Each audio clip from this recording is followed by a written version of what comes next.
Now, your forecast first, sponsored by Wcix Heating, Cooling, and Plumbing. Well, all is calm on the satellite radar picture tonight. Very nice Monday evening across central Illinois. Let's look at where our temperatures are at this 9 o'clock hour. 77 Decatur, mid-70s over from Champaign. You can see them updating live on your screen. 77 Mattoon and Effingham. Heat index not too bad. Just a little bit of humidity out there. Commute forecast in the morning is all green. We should have mostly sunny skies. Things looking good on the way to work and on the way home. We'll come back and talk about thunderstorms for Wednesday. Severe weather threat that could go along with it. WCIA 3 News starts right now. Now on WCIA 3 News. You had concerns about one county being behind on processing your taxes. We'll tell you what the Champaign County Treasurer's Office had to say about it. Plus, police chased a man through several counties this morning, the crime he was wanted for. And later, several eye drops and ointments are being recalled. What you need to check your medicine cabinets for. You're watching your local news leader. This is WCIA 3 News at 9 on X49. There are a few glitches here and there, but we deal with them as we find out about them. Champaign County is running behind on processing tax payments, and there's an explanation why. Good evening, I'm Jessica Coons. Bills were sent out a month later than usual, and that's caused even more delays for the Treasurer's Office. WCIA 3's Jennifer Jensen is live in our newsroom tonight. So Jennifer, why is this happening?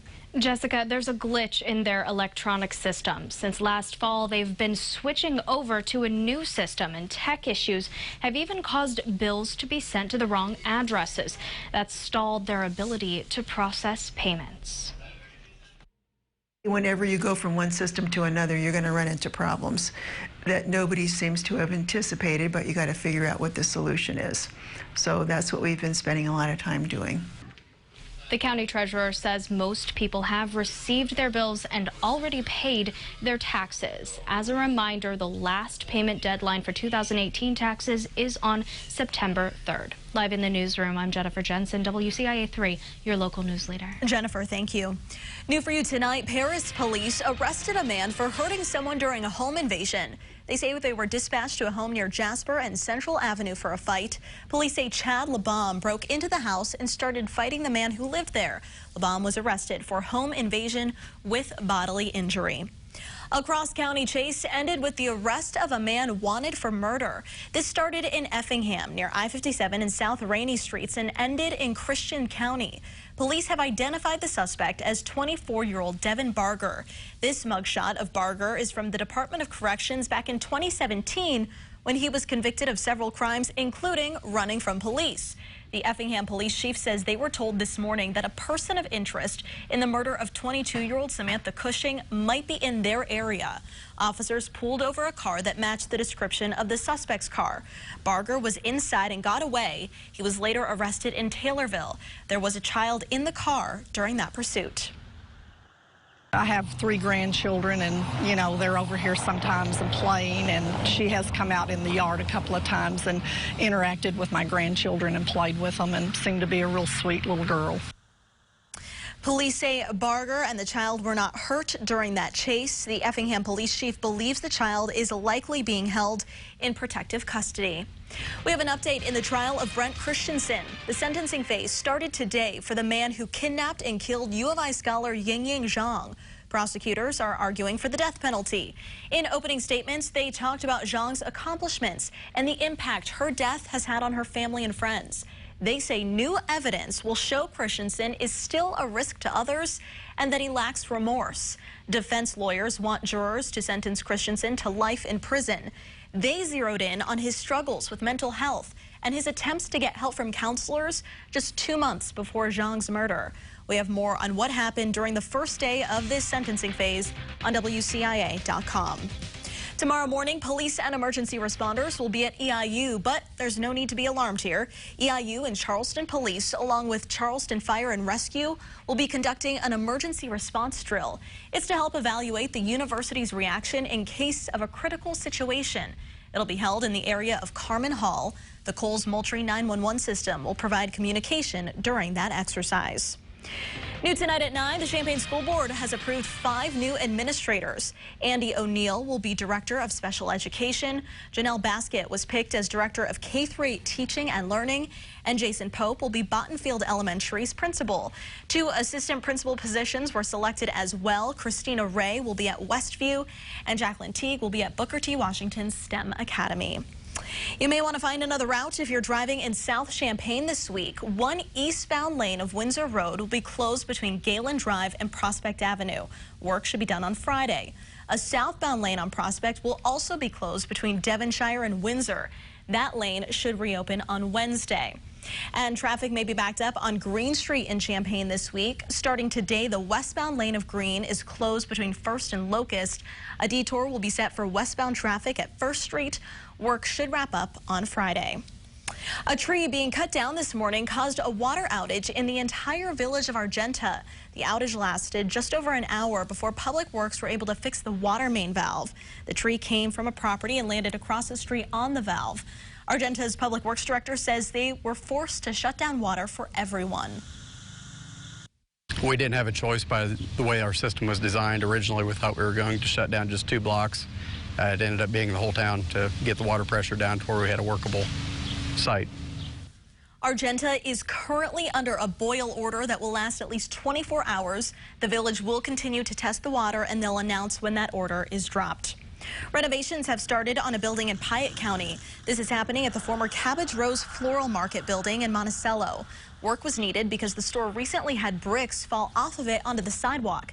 Nearby businesses are excited to see the space filled because it could help their own stores. It's been empty for a little while, so I mean, anything we can get to help our downtown, make it nicer, more people get here, I'm all for it.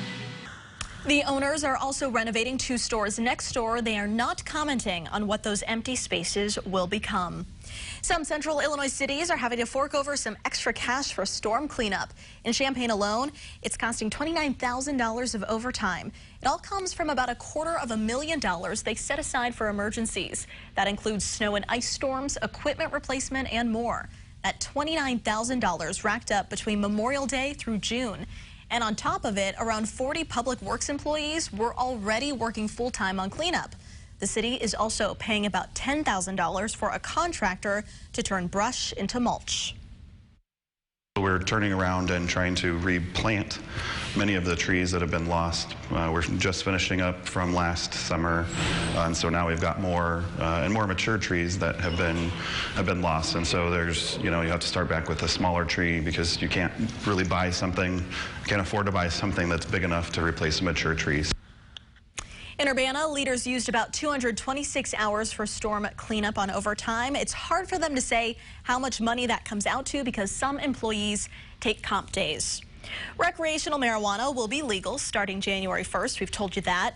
But what does that mean for medical marijuana users? Healthcare experts say it's not as black and white as you might think, but they're hoping that more people buying marijuana will make the price go down.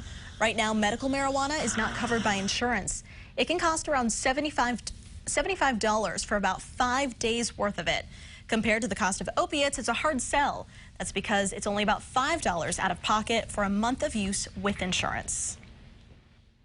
There are a lot of people who could benefit from medical cannabis now, but have not been able to get their physicians to sign off on the certification form, or they can't afford to apply for the permit, the card, and so they're just holding out and waiting until January 1.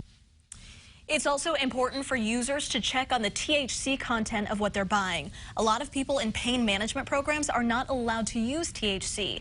If they try to buy recreational marijuana, that could be hard to control. Medical marijuana is much more regulated. Healthcare experts say they aren't sure how much that will change come January 1st. A billionaire is charged with human trafficking, what police say Jeffrey Epstein did to young girls for years. Plus, earthquakes have rocked California for the past 4 days. Why it has some people living in tents. And a recap of today was a normal summer day here, July, Central Illinois, 85 and 85, the average and the actual high, and 67 and 64, so pretty close there. Roofing dog, flooring there. weather cameras still staying hot. We'll talk about a severe threat with storms coming up this week. Now the overall pattern is a calm one coming up. But for the quiz, we're talking about new moons. And what's the name of a second new moon in the same month? Black moon, a blue moon, a purple moon, or a gray moon? Correct answer in your forecast coming up.